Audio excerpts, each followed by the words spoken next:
I want to start out by thanking everybody who participated in our recent election. Everybody who cast a vote exercised an important right in democracy and modeled civic responsibility for our community, regardless of how they voted. We'll discuss the election a little later in the evening, but I want to say the success in large part was due to the Yes for Littleton Kids Political Action Committee Treasurer, Curtis Nielsen, who did the majority of the campaign work, and Senator Lupe Contreras, who helped a lot with our community. I want to thank all of you, the staff, community members who wrote letters and helped with yard signs and door hangers. Your support means a lot. A couple of weeks ago, we were finally able to celebrate the newest campus in the Littleton district. The community leaders and board members participated along with key figures in the design and construction of the site. The project will allow us to bring a focus on the arts to the district. Following the board meeting, members came back here to learn about all of the data collected over the course of the 2014-15 school year and get a detailed picture of how our district is performing. Now, last week, the legislature released a report providing preliminary estimates on the funding we would receive if Proposition 123 passes on May 17th. A rough estimate without actual weighted student counts would be an increase of roughly $1 million to the school district, and the board will begin discussion on how that might be used later this evening.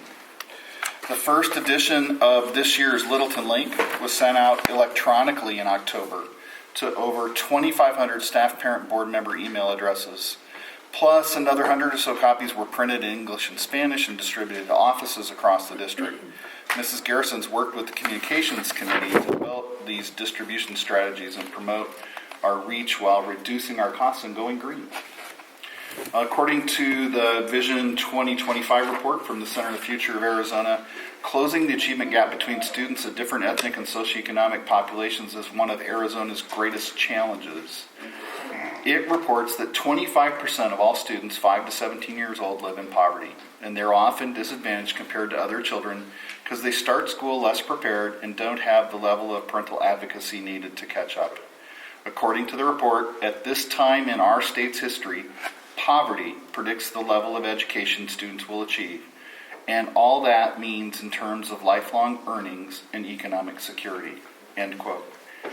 To keep our students and families connected here in the Littleton district and for their families to know how they're doing in their classes, the district has a parent view, and we gave out activation key codes on our online gradebook and SIRS at our fall conferences. Once parents have this information, they can self-register a username and password on our parental portal to monitor grades and attendance for their students. So far, we're seeing good activity from parents. I think over 7,500 hits or something already. AZ Merit student reports from the new state testing last spring are here, and they're going to be sent home with students this week. Parents will receive a letter from my office, an AZ Merit Family Report Guide, a family score report for English language arts and math. The guide will be sent home in English and Spanish, and copies of a sample family score report for English language arts and math will be available in Spanish in each school in the Welcome Center. Now, group scores for schools and districts aren't released until the end of this month, so those will be discussed at the regular board meeting in December. In the meantime, the district is holding 2 parent meetings to assist families in understanding what these scores mean. The first will be this Friday, November 20th at the Welcome Center at 9 a.m. And the second is Tuesday, December 1st at 5:30 here in the district office. Our schools participated in a lot of Veterans Day recognition, various activities last week. Collier students studied key American battles in World War II and created cards and wrote notes to veterans. Some Tres Rios students have been reading the Diary of Anne Frank, and others took a virtual tour of the World War II monument. Littleton students had a member of the National Guard on their staff to help celebrate. They read words of hope during announcements. Country Place students participated in writing projects and studied the armed forces. Estrella Vista students worked with local radio station in their quest to get 20,000 letters sent to troops across the world. The radio station sent hosts to say thank you to all students at a recent assembly. Did you guys make it? 20,000?